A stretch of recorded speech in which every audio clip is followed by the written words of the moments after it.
Welcome, guys. Welcome to the very first lecture of this amazing course on environment and ecology.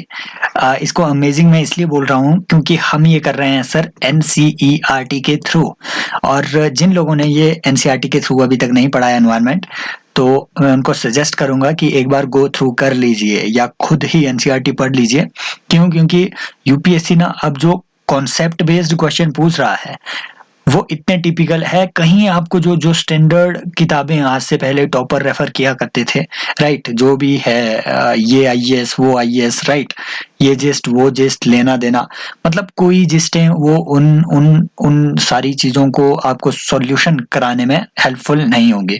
मैं आपको एक example देता हूँ। UPSC science and take और environment के section से कैसे क्वेश्चन पूछ रहा है, इतने बेसिक क्वेश्चन पूछ रहा है। जैसे 2021 में यूपीएससी ने साइंस एंड टेक में एक क्वेश्चन पूछ लिया था कि जो जो वाटर है ये क्या वजह है कि ये सबसे ज्यादा सब्सटेंसेस को अपने में घोल लेता है, क्या वजह है।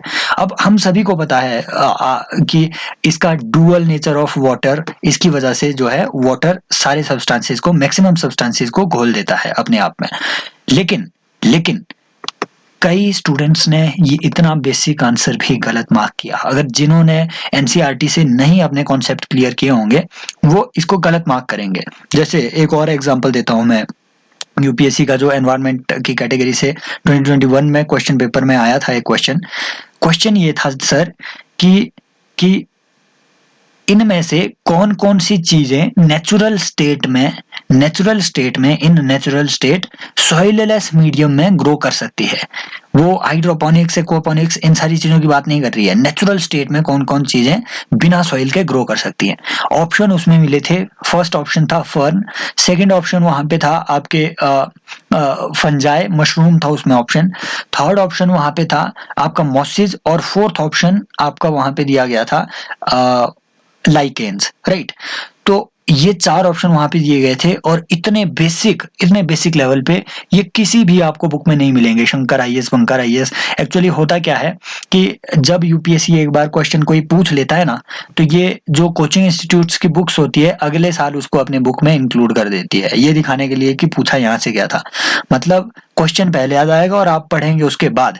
लेकिन अगर आपके पास ऑलरेडी आपने एनसीईआरटी जैसी बुक्स से चीजें पढ़ी हुई है तो आप ये बुक्स आपको सोचना सिखाएगी, और अंडरलाइंग नॉलेज, जो कॉन्सेप्ट बेस्ड नॉलेज है, उसका आप यूटिलाइजेशन कैसे कर सकते हो रैंडम क्वेश्चंस को सॉल्व करने में, वो सारा आपको इस कोर्स में फिर समझ धीरे धीरे आने लगेगा। वो एकदम से नहीं बन सकता है कि एकदम से कोई जादू टोना आपको कर दे और आपके पास वो सारी उस तरीके की पावर आ जाए, राइट।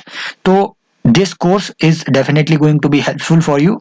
आप किसी और को भी रेफर कर सकते हैं, बट माय सजेशन इज कि एक बार आप एनसीईआरटी से गो थ्रू कर लीजिए। अभी हम +2 क्लास की जो एनसीईआरटी है बायोलॉजी की, उसके थ्रू हम एनवायरनमेंट एंड इकोलॉजी यहाँ पे कवर करने वाले हैं। नो डाउट ये बात सही है कि एनसीईआरटी में जो लेटेस्ट टेक्नोलॉजीज आ रही है एनवायरनमेंट से रिलेटेड, जैसे कई सारी न्यूज में थी, हो गया आपका जाइगो सॉइल टेक्नोलॉजी हो गया, राइट, एंड आपका जिग जैग टेक्नोलॉजी, ऐसी सारी चीजें न्यूज में थी जो बहुत ही ज्यादा रिसेंट है। डेफिनेटली वो सब भी कवर होगी, उनके लेक्चर सेपरेटली नीचे अपलोड होते जाएंगे।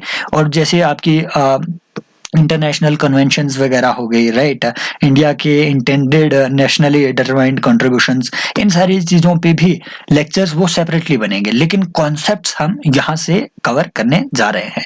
So without any further delay let us now start up with this first lecture, और इसमें हम जानेंगे ऑर्गेनिजम्स और पॉपुलेशंस के बारे में। सिर्फ ऑर्गेनिजम्स और पॉपुलेशन के बारे में कोई एनसीईआरटी आपको 24 पेजेस में चैप्टर बना के नहीं देगी। ये हर किसी को, मतलब इतना बेसिक नॉलेज किसी में भी होनी चाहिए। 24 पेजेस है तो मतलब इस लायक इसमें इंफॉर्मेशन है, कंटेंट है, राइट। तो ऑर्गेनिज्म एंड पॉपुलेशन की सबसे पहले तो इन्होंने डेफिनेशन देके रखी हुई है कि क्या होती है ऑर्गेनिज्म और पॉपुलेशन, इनके बीच में इंटरेक्शन कैसा होता है, राइट। बायोटिक अबायोटिक फैक्टर्स से ये इंटरेक्ट कैसे करती है, अबायोटिक एंड बायोटिक फैक्टर्स इनके हैबिटेट को कैसे इन्फ्लुएंस करते हैं, राइट। और आपका एडेप्टेशन क्या होती है, कहाँ कहाँ कैसे कैसे एडेप्टेशन होगी, और एडेप्टेशन आई क्यों, बेसिकली इन सारी चीजों को हम यहाँ पे डिस्कस करेंगे। देखो अब यहाँ पे शुरू हम करेंगे शून्य से, राइट, जीरो से। मैं मान के चलूंगा कि आपके पास एनवायरनमेंट और इकोलॉजी की जीरो नॉलेज है, राइट। उस तरीके से यहाँ पे शुरू किया जाएगा और इलेबोरेट डिस्कशन भी होगा चीजों का। तो देखो, ऑर्गेनिज्म और पॉपुलेशन को पहले तो इन्होंने डिफाइन किया हुआ है, और डिफाइन जिस तरीके से इन्होंने किया हुआ है वो पढ़ने की जरूरत नहीं है, क्योंकि डेफिनेशन होती है दो तरीके की सर। एक होती है जो जो जो डॉक्टर को बनाने के लिए काफी है, राइट, आपने 3 इडियट देखी होगी, मशीन की डेफिनेशन, राइट। लेकिन एक होती है जुगाड़ू डेफिनेशन। तो हमने यहाँ पे पढ़नी है जुगाड़ू डेफिनेशन जो हमारे काम आए। ऑर्गेनिज्म का मतलब क्या है? ऑर्गेनिज्म का मतलब आप बैठे हुए हैं, आप एक ऑर्गेनिज्म है, राइट, और आपके अंदर अलग से एक इकोसिस्टम है, लाखों बैक्टीरिया, करोड़ों बैक्टीरिया आपके अंदर है, वायरसेस भी बहुत है। जैसे मैंने आपको 3-4 बार मैंने आपको ई कोली बैक्टीरिया के बारे में बता दिया, अगर आपने साइंस एंड टेक को फॉलो किया हुआ है। नहीं फॉलो किया हुआ है तो एक बार जाके प्लेलिस्ट में जाके देखिएगा, मतलब बहुत ही कॉम्प्रिहेंसिव डिस्कशन उसमें हुआ है बायोटेक्नोलॉजी, खासतौर पे माइक्रोब्स वगैरह के बारे में, जहां से अच्छे क्वेश्चन बनते हैं, एक बार देख लीजिएगा, राइट। तो ऑर्गेनिज्म का मतलब क्या हुआ? जो एक इंडिविजुअल है, राइट, इंडिविजुअल है, जैसे आप एक ऑर्गेनिज्म है। पॉपुलेशन का मतलब क्या हो गया कि एक जैसे ऑर्गेनिजम्स का जब कलेक्शन हो जाएगा, राइट, मतलब 100 ऑर्गेनिज्म इकट्ठा होके एक पॉपुलेशन बना देंगे, 100 लोग इकट्ठा होके एक पॉपुलेशन बना देंगे, 125 करोड़ लोग इकट्ठा होके एक पॉपुलेशन बना देंगे, एक जैसे ऑर्गेनिज्म। फिर इसके आगे भी कई डायमेंशन होती है, आपका इकोसिस्टम अलग से, बायोम अलग से, वो सारी चीजें अभी आगे पढ़ेंगे, राइट। डेफिनेशन जानने की उतनी जरूरत नहीं है, फोकस करो कि कॉन्सेप्ट क्लियर हो। अब कॉन्सेप्ट क्लियर कैसे होगा सर? एनसीईआरटी से। जहां जहां भी एनसीईआरटी में ऐसे क्वेश्चन दिए हुए ना, जैसे कि night blooming flowers, why are night blooming flowers generally white, कि जो रात में खिलने वाले फूल है वो जनरली व्हाइट क्यों है, राइट। ये ऐसे क्वेश्चंस आपको सोचने पे मजबूर करेंगे। जैसे कैक्टस में इतने सारे थॉर्न्स क्यों होते हैं, राइट, और हनी बी को कैसे पता चलता है कि कौन से फूल में नेक्टार है, राइट। तो ऐसी जो चीजें हैं हमें जानना जरूरी है कि हमारी इकोलॉजी में ऐसा आया क्यों, क्योंकि यूपीएससी ना इन्हीं सारे कॉन्सेप्ट से क्वेश्चन पूछती है। मैं आपको एग्जांपल देता हूँ। 2019 में मतलब पहला पेपर प्री का 2019 का था, जिसमें लोगों ने एलर्ज किया कि यूपीएससी ने जो है अपना ट्रेंड बदल दिया है, राइट। यूपीएससी बड़े कॉम्प्लेक्स क्वेश्चन पूछ रहा है, और उन्हीं कॉम्प्लेक्स क्वेश्चंस में से एक क्वेश्चन यूपीएससी ने 2019 में एक ये पूछ लिया कि इनमें से डेजर्ट के एरिया में कौन कौन सी एडेप्टेशन मैकेनिज्म्स पाए जाते हैं, राइट। उसमें एक ऑप्शन इस तरीके का था कि वहां पे जो वेजिटेशन है, इनके जो रूट्स है वो डीप रूटेड स्ट्रक्चर्स होते हैं, राइट, डीप रूट्स होती है इनकी। दूसरा उसमें दिया गया था कि all the vegetation in desert area they contain chlorophyll right from the top till the bottom, even in their stems they contain the chlorophyll part. Yes, ये भी सही है। मतलब इस तरीके के 4-5 ऑप्शन दे दिए थे एडेप्टेशंस पे, राइट। स्टंटेड ग्रोथ हो गया, राइट, इस तरीके के ऑप्शन दिए हुए थे, और लोग उसको नहीं कर पाए क्योंकि किसी भी स्टैंडर्ड बुक में एडेप्टेशन कहाँ कहाँ कैसी कैसी होती है ये कवर नहीं हुआ है, राइट। स्टैंडर्ड बुक्स में आप जाके एक बार देख लेना। अब तो मतलब इन बुक्स ने, वो जब से ये क्वेश्चन पहले आया उसके बाद इन्होंने थोड़ा एडेप्टेशन पे वहां पे अपना चैप्टर डाल दिया हुआ है। अदरवाइज अभी भी मैक्सिमम स्टैंडर्ड बुक्स में, एनवायरनमेंट की मैक्सिमम स्टैंडर्ड बुक्स में यही नहीं बताया है कि आपके अलग अलग बायोम्स में एडेप्टेशन अलग अलग कैसे होगी, लेकिन यहाँ आपको वो नॉलेज मिलेगी। उन्होंने ये बिल्कुल नहीं बताया है कि आपके जो इक्वेटोरियल रीजन है वहां पे किस तरीके की आपको वेजिटेशन मिलेगी। उन्होंने ऐसा भी नहीं बताया है कि जो आपके टुंड्रा टाइप के वेजिटेशन है उसकी वेजिटेशन के फीचर्स क्या क्या हैं, राइट। उनका रूट स्ट्रक्चर कैसा होगा, क्या उनकी डीप रूट्स होगी, क्या डीप रूट्स नहीं होगी, राइट। उनके उनके पत्ते के स्ट्रक्चर कैसे होंगे। और यूपीएससी ऐसे क्वेश्चन पूछता है, भरोसा ना हो 2021 का प्रीलिम्स का क्वेश्चन पेपर देख लेना। एक क्वेश्चन आया हुआ था, वो आपके एक डिस्क्रिप्शन दे दी गई थी इक्वेटोरियल फॉरेस्ट की, राइट, और नीचे पूछ लिया था, उसमें डिस्क्राइब किया हुआ था, मतलब फीचर्स दे के रखे हुए थे वेजिटेशन की, नीचे बताओ कि ये वेजिटेशन कौन से चीज को डिस्क्राइब करती है, तो आंसर था उसका इक्वेटोरियल फॉरेस्ट, राइट। तो फॉरेस्ट की डिस्क्रिप्शन दे दी गई थी। तो ऐसे क्वेश्चन यूपीएससी अब पूछ रहा है, इसलिए जानना जरूरी है। जैसे यहाँ पे चलो एक दो क्वेश्चन को हम अभी एड्रेस करते हैं। जैसे why does cactus have so many thorns, ये तो आपको पता है, क्यों? क्योंकि जो जो एक ट्रांसपीरेशन होता है इनमें जो भी आपके पौधे होते हैं, पेड़ पौधे, इनसे जो है मॉइस्चर कंटेंट बाहर निकलता है, राइट। जब ये रेस्पिरेशन करेंगे तो मॉइस्चर भी इनके साथ नॉर्मली बाहर निकलेगा। लेकिन आपके जो डेजर्ट की जो वेजिटेशन है सर, डेजर्ट की जो वेजिटेशन है उसे जरूरी है कि वो मैक्सिमम वाटर रिटेन करे। क्यों? डेजर्ट में आसानी से इन्हें वाटर नहीं मिलेगा, तो बहुत एफिशिएंट यूटिलाइजेशन ऑफ वाटर जरूरी है इनके लिए। इसीलिए आपको देखने को मिलेगा कि मैक्सिमम जो आपके डेजर्ट, जो आपके कैक्टस पाए जाते हैं डेजर्ट में, जो कैक्टस पाए जाते हैं ये थॉर्नी होते हैं। थॉर्नी का मतलब सर, थॉर्नी का मतलब नुकीले टाइप के होंगे, राइट। इनका स्ट्रक्चर कुछ ऐसा होगा, नुकीला ये होगा स्ट्रक्चर इनका, राइट। वाई? सो दैट इनसे आगे जो जो अब अगर ब्रॉड लीव्स होंगी, इमेजिन करो अगर ब्रॉड लीव्स होंगी, उतना ही ज्यादा आपका कांटेक्ट इसका रहेगा एनवायरनमेंट के साथ, राइट। आपके जो एटमॉस्फेयर है उतना ज्यादा कांटेक्ट रहेगा अगर ब्रॉड लीव्स रहेगी। जैसे कि आपकी इक्वेटोरियल फॉरेस्ट में होगी, जितनी ब्रॉड लीफ होगी उतना ज्यादा वहां से ट्रांसपिरेशन होगा, उतना ज्यादा इवेपोरेशन होगा इनकी पत्तियों से, राइट। तो इसे कम करने के लिए, इवेपोरेशन कम करने के लिए यहाँ पे थॉर्नी लीव्स आपको देखने को मिलेगी कैक्टस में। और क्या इसमें ऐसे ही इन्होंने एडेप्टेशन किए हुए हैं, ये आगे हम अभी पढ़ेंगे। जैसे इनकी जड़ें बहुत डीप होती है, राइट। डेजर्ट वेजिटेशन में जड़ें डीप होगी, क्यों? क्योंकि डीप सरफेस से इनको वाटर एक्सट्रैक्ट करना पड़ेगा, इसलिए ये काफी नीचे इन्हें अपनी जड़ें भेजनी पड़ेगी। और याद रखो, अगर अगर आप अपनी जड़ों पे इतना फोकस करेंगे तो क्या आपकी ग्रोथ उतनी ऊपर हो पाएगी क्या? राइट। सिंपल बात कि अगर आपको अपनी ग्रोथ हाइट, अगर अगर आपको अपनी हाइट बढ़ानी है, किसी किसी पौधे को अगर हाइट बढ़ानी है, राइट, तो उसे पानी भी तो उतना ज्यादा मिलना चाहिए ना, तभी वो उतना ग्रो कर पाएगा, तभी उसकी हाइट बढ़ेगी, राइट। तो डेजर्ट में तो उतना पानी इन्हें नहीं मिलेगा, तो क्या इनकी हाइट बहुत ज्यादा होगी? नहीं सर। तो स्टंटेड ग्रोथ का जो फीचर है वो डेजर्ट वेजिटेशन में आपको मिलेगा, राइट। ऐसा ही सेमी एरिड में भी बिल्कुल इसी तरीके के थोड़े थोड़े फीचर्स आपको देखने को मिलेंगे। हालांकि उसमें कुछ फीचर्स आपके थोड़े मतलब जो फॉरेस्ट रीजन्स के होते हैं, जो फुल फ्लेजेड वेजिटेशन के होते हैं, ट्रीज के फीचर भी आपको वहां पे देखने को मिलेंगे, क्योंकि वाटर का कंटेंट थोड़ा ज्यादा हो जाता है। इन सारी एडेप्टेशंस को हम आगे थोड़ा पढ़ेंगे। जैसे यहाँ पे एक दिया हुआ है कि why are night blooming flowers generally white. इस ये क्वेश्चन भी इंपॉर्टेंट है, राइट। यहाँ एक कॉन्सेप्ट अच्छा आपका डिस्कस होता है। देखो, अब नाइट में ब्लूम कर रहा हो या दिन में ब्लूम कर रहा हो, है तो ये फ्लावर। एक बात समझ गए, है तो ये फ्लावर। अब हमें पता है कि अगर जो फ्लावरिंग प्लांट होती है, अगर उन्हें इस दुनिया में जिंदा रहना है, अपनी जनरेशन को अगर उन्हें बचाए रखना है, तो फर्टिलाइजेशन उनको भी करना पड़ेगा, राइट। और फ्लावर में फर्टिलाइजेशन जो होता है उसमें पॉलिनेशन की प्रोसेस का बड़ा योगदान रहता है। पॉलिनेशन के प्रोसेस का वो क्या होता है सर? अब फ्लावर्स में दो चीजें होती है, एक पोलन होता है, एक स्टिग्मा होता है, राइट। फ्लावर में एक स्टिग्मा होता है जो आपके यहाँ सेंटर में पाया जाता है, इधर उधर छोटे छोटे कण होंगे, राइट, छोटे छोटे पार्टिकल्स होते हैं, उन्हें हम कहते हैं पोलेंस। पोलेंस अब होना ये चाहिए, फर्टिलाइजेशन करने के लिए होना ये चाहिए कि ये पोलन किसी तरीके से उठ के इस स्टिग्मा के अंदर जाए, राइट। स्टिग्मा के अंदर जाए तभी नीचे इसमें फर्टिलाइजेशन होगा, तभी बीज तैयार होगा, होना ये चाहिए, राइट।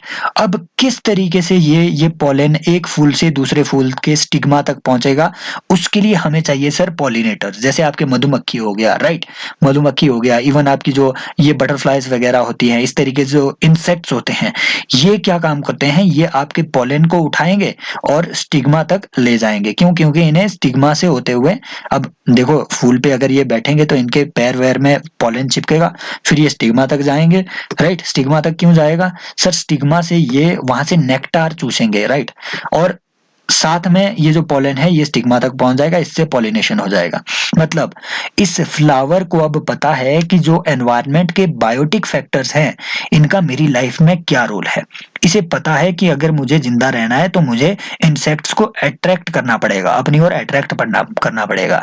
लेकिन ये खिल तो सर नाइट में रहा है, राइट। तो इंसेक्ट को कैसे पता चलेगा इतने अंधेरे में कि यहाँ पे फूल है, मुझे यहाँ तक जाना है, राइट। अब आता है आपका लाइट का कॉन्सेप्ट। देखो, आपने सुना होगा नाइट में कि अगर आपने बर्फ कहीं पे पड़ती हुई देखी है, right, if you have seen any snowfall in in night, तो रात को भले ही कितनी क्यों ना रात हो, राइट, अगर अमावस्या की रात भी हो तो भी आपको रात को बर्फ दिखेगी, बिना लाइट के भी आपको बर्फ दिखेगी। ऐसा क्यों होता है सर? एनवायरनमेंट में जितनी मर्जी आप अर्थ में नाइट कर दो, कंप्लीट एब्सेंस कभी नहीं होगी लाइट की। लाइट के कुछ वेव्स हमेशा मौजूद रहेंगे आपके एनवायरनमेंट में, राइट। और वो जो लाइट वेव्स होती है उसको रिफ्लेक्ट बैक काम करने का काम करता है व्हाइट कलर। जितना आपका व्हाइट सरफेस होगा उतनी आपकी लाइट जो है रिफ्लेक्ट करेगी, राइट, उतनी लाइट आपकी रिफ्लेक्ट करेगी, वो एब्जॉर्ब नहीं होगी, राइट। इसी प्रोसेस को हम कहते हैं आइस का एल्बेडो। याद रखो ये टर्म, आइस का एल्बेडो, राइट, आइस का एल्बेडो। देखो अर्थ का जो जो वार्मिंग हो रही है, ग्लोबल वार्मिंग हो रही है, इसमें जो आपका आपका जो हमारे ग्लेशियर्स पिघल रहे हैं इनका बड़ा योगदान है। क्या योगदान है सर? नॉर्मली होता यह है, जो आपके जो ग्लेशियर है, यहाँ एल्बेडो का कॉन्सेप्ट हम डिस्कस कर लेते हैं। जो ग्लेशियर्स हैं ये होते हैं व्हाइट कलर के। हमने पढ़ा कि जो व्हाइट कलर है ये लाइट को एब्जॉर्ब नहीं करेगा, ये रिफ्लेक्ट बैक कर देगा, राइट, रिफ्लेक्ट बैक करेगा। तो जैसे ही सन की लाइट ग्लेशियर पे पड़ेगी वो रिफ्लेक्ट बैक हो जाएगी और आपके एटमॉस्फेयर से बाहर चली जाएगी, राइट। अर्थ में उसका एब्जॉर्प्शन कम से कम होगा। जितने ज्यादा ग्लेशियर उतना ज्यादा लाइट का रिफ्लेक्शन और उतनी ठंडी आपकी अर्थ रहेगी। लेकिन जब ये ग्लेशियर आपके पिघलने लग गए तो इसका कलर थोड़ा डार्क हो जाएगा, और हमें पता है जितना कलर डार्क होता जाएगा उतनी ज्यादा लाइट जो है एब्जॉर्ब होती जाएगी। इसीलिए ग्लेशियर के पिघलने से आपकी ग्लोबल वार्मिंग इंक्रीज हो रही है। और ग्लेशियर से रिलेटेड एक नया फिनोमिना जो आपने जियोग्राफी में पढ़ा होगा, देखो ये लाइट के रिफ्लेक्ट बैक होने को बोलते हैं हम आइस का एल्बेडो, राइट, आइस का एल्बेडो। लेकिन अब जब ग्लेशियर एक बार अगर वो पिघलना शुरू हो गया, राइट, तो मान लीजिए ये एक ग्लेशियर है और इस पार्ट में ये पिघलना शुरू हो गया, राइट, इस पार्ट में ये पिघलना शुरू हो गया, तो यहाँ का जो कलर है ना सर, यहाँ जो कलर है वो थोड़ा डार्क होता जाएगा। क्यों? क्योंकि अब पानी तो पिघल गया। अब डार्क कलर का पानी लाइट को एब्जॉर्ब कर लेगा, राइट। इसकी वजह से ये पानी गर्म हो जाएगा और ये हीट ट्रांसफर थोड़ा आगे हो जाएगी और यहाँ की आइस भी पिघलना शुरू हो जाएगी, राइट। तो एल्बेडो जितना कम होगा उतनी ज्यादा ये धीरे धीरे आइस पिघलती जाएगी, एक साइकिल, एक चेन बन जाएगी। इसे ही हम कहते हैं आर्कटिक एम्प्लीफिकेशन। ये टर्म्स को याद रखो, राइट, इसे ही हम कहते हैं Arctic amplification, snow amplification, right. इसकी एक वजह देखो बर्फ के पिघलने की, इसीलिए एक वजह ये भी मानी जाती है कि जो आपका ब्लैक कार्बन है या जो आपका ब्राउन कार्बन है, ये ब्राउन कार्बन क्या होते हैं? वो कार्बन पार्टिकल्स दोस्तों जो पूरे जले हुए नहीं है, ये ब्लैक कलर के होते हैं।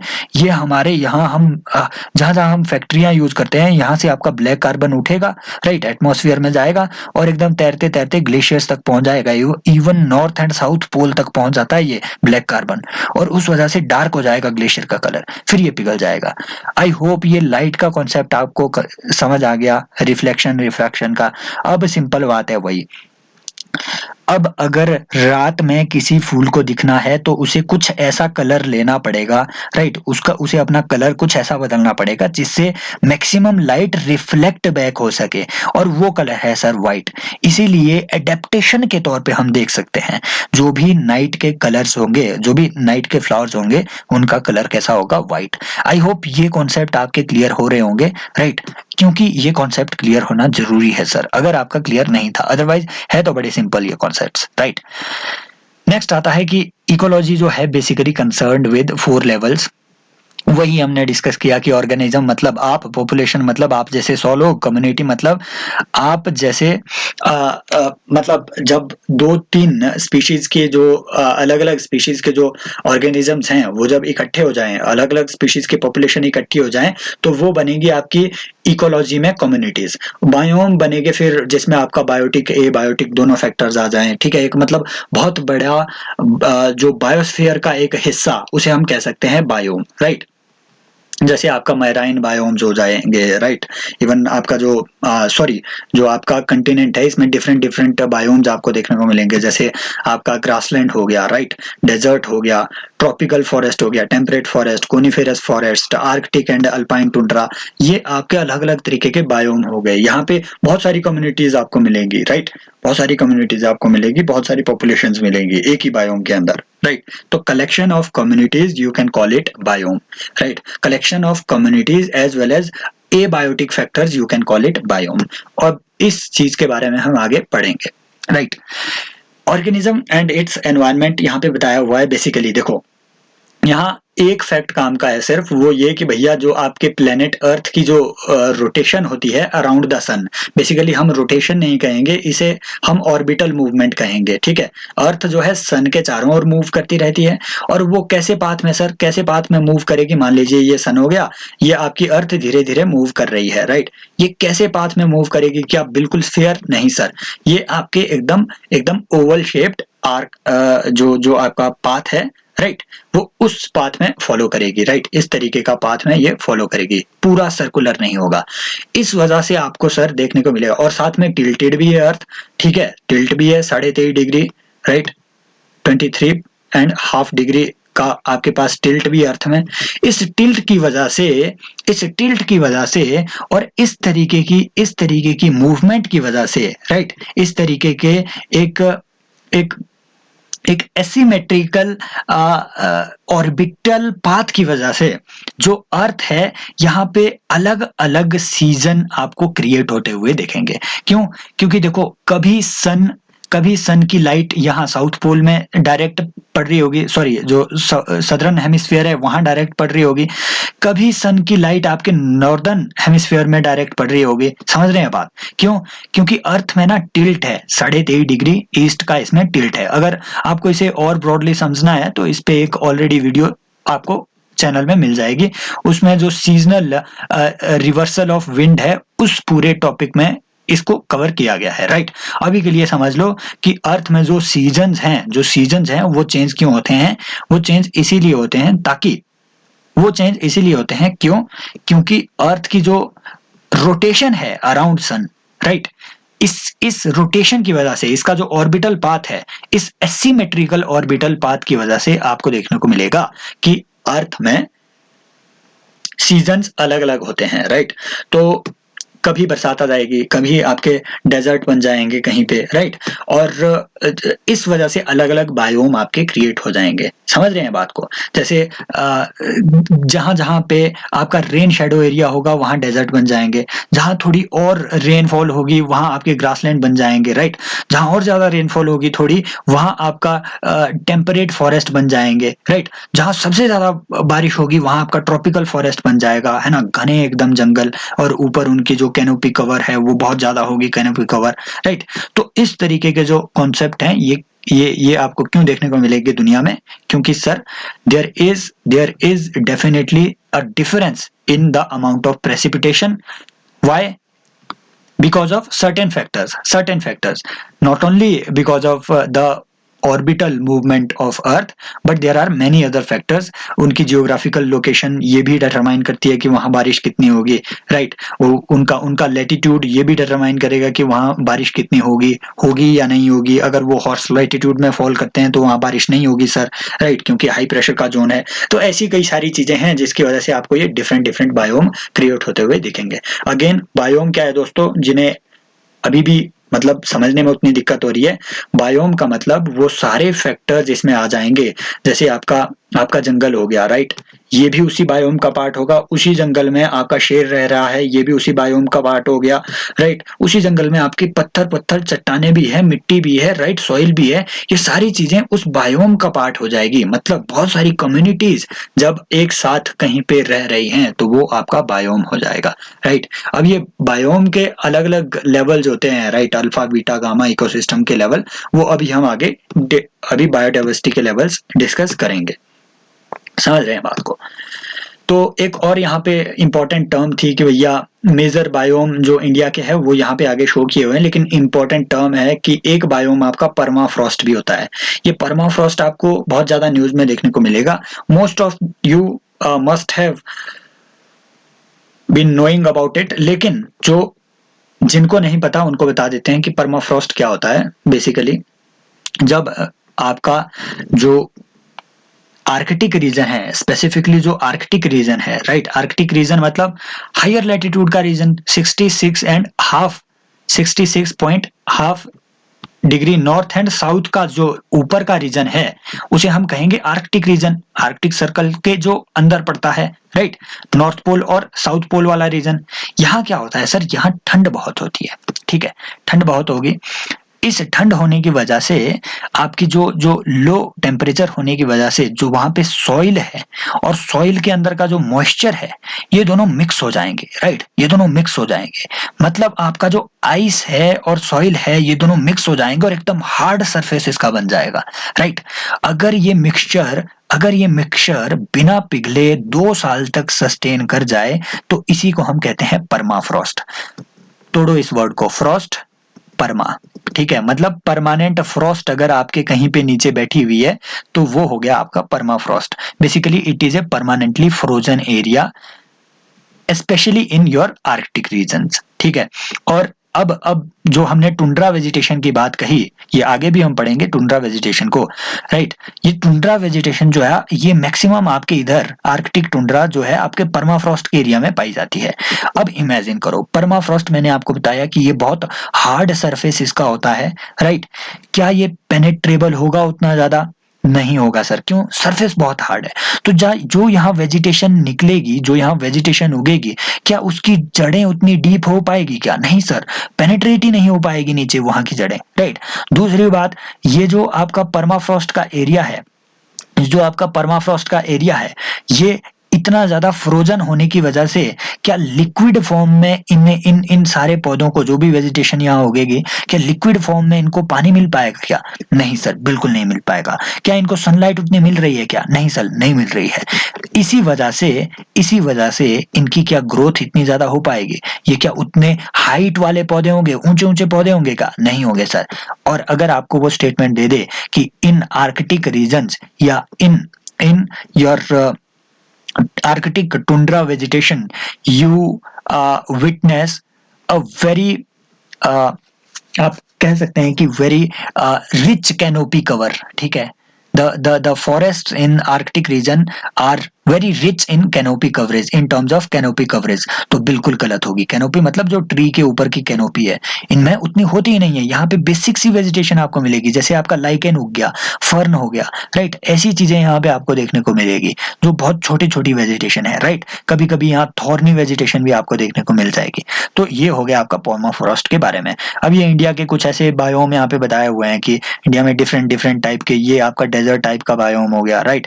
ये यहाँ सी कोस्ट पे जो आपके मैंग्रोव्स होते हैं इंडिया में, ये भी पाए जाते हैं। यहाँ पे इन्होंने बता के रखा हुआ है कि ये आपका ट्रॉपिकल रेन फॉरेस्ट यहाँ पे बता के रखा हुआ है। इंडिया में बिल्कुल होता है, ट्रॉपिकल रेन फॉरेस्ट आपको देखने को मिलेगा जहाँ जहाँ हाई रेनफॉल का एरिया है। आपका मेघालय, आसाम का एरिया हो गया, नीचे आपका वेस्टर्न घाट का एरिया है, वहाँ आपको ये देखने को मिलेंगे, राइट। और ये आपका ट्रॉपिकल डिसिडियस इन्होंने बता के रखा हुआ है। ट्रॉपिकल डिसिडियस मतलब जो ट्रॉपिकल एरिया में पड़े लेकिन थोड़ा यहाँ पे बारिश थोड़ी कम हो, इसलिए जो ये ट्रीज हैं इनको अपने पत्ते थोड़ा झाड़ने पड़ते हैं। कब सर? ऑटम सीजन में। ऑटम सीजन कब होता है सर? जब इनको उतनी ज्यादा पानी नहीं मिल पाएगा। अब पानी नहीं मिल पाएगा, फिर भी अगर आप पत्ते रखेंगे तो इनसे हाँ, ये भी एक अडेप्टेशन का क्वेश्चन है। आपसे अगर पूछ ले कि ये पत्ते झाड़ते क्यों है, राइट, इन्हें अपना पत्ता झड़ाना क्यों पड़ता है, right, why do deciduous forests shed off their leaves, ये भी एक अच्छा क्वेश्चन बन सकता है। क्यों इनको अपने पत्ते नीचे शेड ऑफ करने पड़े? सर सिंपल, क्योंकि इनको जो आपका ऑटम सीजन होता है, जो पतझड़ वाली ऋतु होती है सर, वहां इनको उतना पानी नहीं मिल पाएगा। अब अगर जड़ों से नीचे ऊपर पानी नहीं आएगा, लेकिन फिर भी अगर ये पत्ते रखेंगे तो वो जो ट्रांसपीरेशन वाली मैंने आपको बात कही कि आपका जो वाटर है वो तो वेपर के फॉर्म में यहाँ से बाहर निकलता रहेगा, मतलब वाटर लॉस बहुत ज्यादा होगा। तो वाटर लॉस को रोकने के लिए इनको अपने पत्ते जो है शेड ऑफ करने पड़ेंगे। आई होप ये कॉन्सेप्ट भी यहाँ पे क्लियर है, राइट। नेक्स्ट आता है कि भैया हमारे जो हमारा बायोम है, यहाँ पे जो डिफरेंट एलिमेंट्स है, कुछ बायोटिक एलिमेंट होते हैं, राइट, कुछ एबायोटिक एलिमेंट होते हैं। तो ये एबायोटिक और बायोटिक एलिमेंट, मतलब बायोटिक एलिमेंट वो सारे एलिमेंट्स जो जो बायोलॉजिकल एलिमेंट्स हो, राइट, जैसे आपका माइक्रोब्स हो गए, राइट, आपके आपके बैक्टीरिया हो गए, these are biotic elements. Abiotic elements मतलब non living elements, like temperature हो गया, वाटर हो गया, लाइट हो गया, सॉइल हो गया, इनका इम्पैक्ट डिफरेंट डिफरेंट तरीके से कैसे पड़ता है, right. What are key elements that lead to so much variation in the physical and chemical condition of different habitats, कि जो अलग अलग हैबिटेट्स है, राइट, मेराइन हैबिटेट में अलग से आपको कंडीशंस मिलेगी, आपका जो आपका डेजर्ट एरिया है वहां कंडीशंस आपको अलग मिलेगी। तो क्या ऐसे एलिमेंट है जिसकी वजह से ये कंडीशन चेंज हुई, और इसी वजह से फर्दर आपको देखने को मिलेगा कि अलग अलग कंडीशंस में अलग अलग तरीके की आपको वेजिटेशन देखने को मिलेगी, राइट। तो फिजियोकेमिकल जो एलिमेंट्स हैं उन्हें हम कहते हैं एबायोटिक एलिमेंट्स, जो मैंने आपको बताया, जैसे ये आपका टेम्परेचर हो गया, वाटर हो गया, सॉइल हो गया, राइट। और जो लिविंग एलिमेंट्स हैं, जैसे आपका पैथोजन हो गया, पैरासाइट्स हो गया, प्रीडेटर्स हो गया, कंपिटिटर्स हो गया, right, these are biotic components, they are known as biotic components, right। ये जो आपके स्टेट पीसीएस है वहां पे इस तरीके के क्वेश्चन पूछे जाते हैं कि इनमें से बायोटिक और अबायोटिक कौन कौन से हैं, जो मतलब जैसे आपका आरबीआई ग्रेड भी हो गया, यहाँ पे इन सारी चीजों में ये ऐसे क्वेश्चन पूछे जाते हैं। यूपीएससी में बेसिकली आपसे कॉन्सेप्ट बेस्ड पूछा जाएगा। अब ध्यान दो, मैंने बताया कि कंडीशन वेरी करती है, डेजर्ट में अलग कंडीशन होगी, आपके ट्रॉपिकल एरिया में अलग कंडीशन होगी, है ना, और आपका जो टुंड्रा एरिया है, राइट, जो हाइट वाला एरिया है, या आपका जो आर्कटिक टुंड्रा वाला एरिया है, यहाँ कंडीशन अलग होगी। इसका मतलब जो वेजिटेशन आपकी डेजर्ट में ग्रो कर रही है वो कैक्टस आपका ट्रॉपिकल एरिया में ग्रो कर पाएगा क्या? नहीं सर। वो वेजिटेशन जो आपकी यहाँ टुंड्रा एरिया में ग्रो कर रही है वो आपकी नीचे ट्रॉपिकल एरिया में ग्रो कर पाएगा क्या? क्या उतनी ही हीट उसे नहीं चाहिए क्या? और ट्रॉपिकल एरिया में उतनी हीट उसे मिल पाएगी क्या? उतना ठंडा इसे मिल पाएगा? नहीं सर, बिल्कुल नहीं। इसका मतलब अलग अलग वेजिटेशन अलग अलग जगह में अलग अलग कंडीशंस में अलग अलग तरीके से जिंदा रहती है, और इन्हीं कंडीशंस को हम कहते हैं नीश। और हर एक वेजिटेशन का एक अलग नीश होता है सर। हर एक कम्युनिटी का हर एक, आप कह सकते हैं हर एक पॉपुलेशन का एक अलग नीश होता है। नीश का मतलब है कुछ ऐसी कंडीशंस जो उसे चाहिए ही चाहिए, स्पेसिफिकली चाहिए, राइट, कि मुझे पानी इतना कर चाहिए, इससे ज्यादा हो जाएगा तो मेरी जड़ें खराब हो जाएगी, राइट। जैसे इवन आपका जो वीट हो गया, राइट, वीट को उतना पानी नहीं चाहिए होता, ज्यादा पानी देंगे तो वीट आपका खराब हो जाएगा, right. So that's why they are known as rabi crops, right. तो वीट को उतना पानी नहीं चाहिए, पानी ज्यादा देंगे तो वो वीट आपका खराब हो जाएगा। मतलब वीट का नीश अलग है राइस से। तो नीश क्या है? These are collection of certain conditions, environmental conditions that are necessary for an individual to grow, and these are unique for each community. These are unique for each organism, right? Each organism, her organism के लिए ये unique होती है, ये बात याद रखनी है। अब आता है कि एबायोटिक फैक्टर्स, अलग अलग एबायोटिक फैक्टर्स किस तरीके से आपके अलग अलग चीजों को इम्पैक्ट करेंगे, राइट। आई थिंक वीडियो बहुत लंबी हो रही है ना। ये सारी चीजें नेक्स्ट वीडियो में, नेक्स्ट लेक्चर में डिस्कस करेंगे। बाकी आई होप पढ़ाने का ये तरीका आपको अच्छा लग रहा हो। हम, क्योंकि मैंने पहले बता दिया है आप सभी लोगों को कि 0 से स्टार्ट कर रहे हैं, राइट, तभी मैं ऐसे बता रहा हूँ। हम में कई लोग नॉन साइंस बैकग्राउंड के भी है जिनको ये सारी चीजें अच्छे से समझ नहीं भी वो ग्रास्प कर पाएंगे पहली ही बार में। सो that's why I am discussing all the things very elaborately. आप में से कई लोग ऐसे भी होंगे जिन्हें ऐसा लग रहा होगा कि हम छोटे बच्चे थोड़ी ना, इतने बेसिक कॉन्सेप्ट क्यों बताए जाएं। लेकिन कई लोग ऐसे होंगे जिन्हें ये कॉन्सेप्ट इजीली समझ नहीं आते हैं। दैट्स व्हाई मैं इतना इलेबोरेटली इन सारी चीजों को बताने की कोशिश कर रहा हूँ। आई होप ये तरीका आपको अच्छा लग रहा होगा। सब्सक्राइब कीजिए चैनल को, और बेल आइकन तो बिल्कुल एकदम बगल में ही होता है, आपको पता है कितना बगल में है, तो उसको आप क्लिक कर सकते हैं अगर थोड़ा हाथ में दर्द ना हो, राइट। एंड टेलीग्राम चैनल का लिंक आपको डिस्क्रिप्शन में मिल जाएगा। बाकी मिलते हैं नेक्स्ट लेक्चर में। Bye bye, take care.